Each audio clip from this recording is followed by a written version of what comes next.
আমি চলে যাবো অঙ্কুরদার কাছে। অঙ্কুরদা, জুনিয়র ডাক্তারদের কাজে ফেরার নির্দেশ দেওয়া হচ্ছে, অবিলম্বে তারা কাজে ফেরুক, এই নির্দেশ দিচ্ছে আদালত। কি বলছে শীর্ষ আদালত অঙ্কুরদা?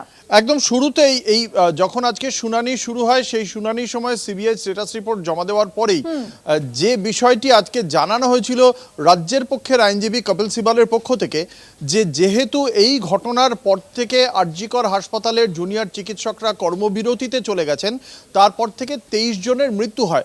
ফলে এই বিষয়টি আজকের এই মামলার একটা অন্যতম গুরুত্বপূর্ণ বিষয়, সেটা দিনের শুরুতেই বোঝা গিয়েছিল। একেবারে শেষ প্রান্তে এসে আজকে সুপ্রিম কোর্টের প্রধান বিচারপতি জাস্টিস ডিওয়াই চন্দ্রচূড় তিনি এই বিষয়টিতে তার বক্তব্য রেখেছেন। তিনি জিজ্ঞাসা করেছেন যে ঠিক কি পরিস্থিতি। তাতে রাজ্যের পক্ষের আইনজীবী কপিল সিবাল জানিয়েছেন যে 23 জনের মৃত্যু হয়েছে, অন্তত 6000 জন ক্ষতিগ্রস্ত হয়েছেন জুনিয়র চিকিৎসকদের এই কর্মবিরতিতে।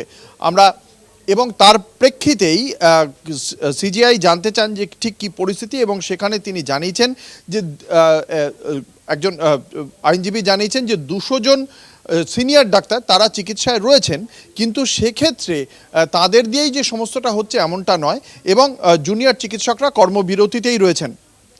এখনো পর্যন্ত এই বিষয়ে কোনো পদক্ষেপ হয়েছে কি, সেই বিষয়ে পদক্ষেপ যে হয়নি সেটা জানার পর তারা জানছেন যে এই রাজ্যে এখনো পর্যন্ত কোনো এই জুনিয়র চিকিৎসকদের পক্ষ থেকে রাজ্য প্রশাসন কোনো শাস্তিমূলক পদক্ষেপ করেনি।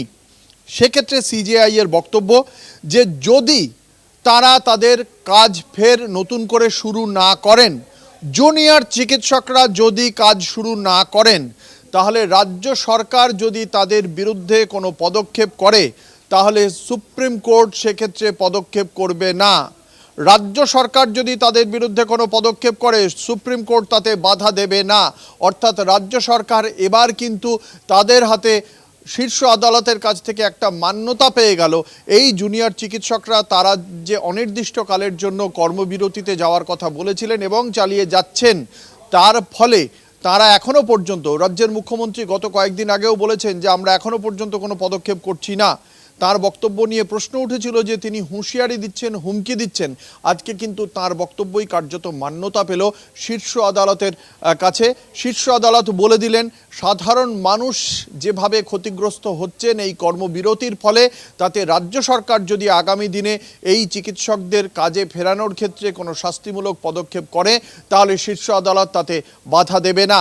আমরা যদি একবার ভেবে দেখি যে এর আগে 22শে অগস্টের যে শুনানি ছিল, সেই শুনানিতে সুপ্রিম কোর্টের অবস্থানটা কি ছিল? সুপ্রিম কোর্ট সেদিন বলেছিল যে আমরা আশা করব ওই চিকিৎসকরা তারা কর্মবিরতি প্রত্যাহার করবেন, কাজে ফিরে যাবেন, এবং যদি তারা তারপরেও কাজে না ফেরেন কোনো শাস্তিমূলক পদক্ষেপ করবে না। তাদের বিষয়টি উদার চোখে এই বিষয়টি দেখবে, লিনিয়েন্ট হয়ে দেখবে রাজ্য সরকার, এমনটাই আশা করেন। অর্থাৎ দুপক্ষই সমস্যার গভীরতার কথা মাথায় রেখে ইতিবাচক পদক্ষেপ করবে এই আশা রেখেছিলেন সুপ্রিম কোর্ট।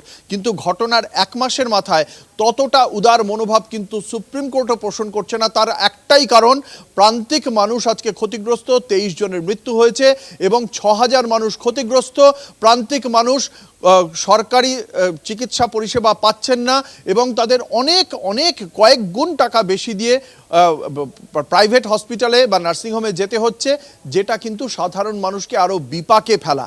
যেই বিপাকে ফেলার কোনো অধিকার কিন্তু নেই, কারণ প্রত্যেকটি মানুষের স্বাস্থ্যের অধিকারটা মৌলিক অধিকারের মধ্যে পড়ে, এবং সেই মৌলিক অধিকার দেওয়ার ক্ষেত্রে এই চিকিৎসকরাও কিন্তু তারাও প্রতিশ্রুতিবদ্ধ।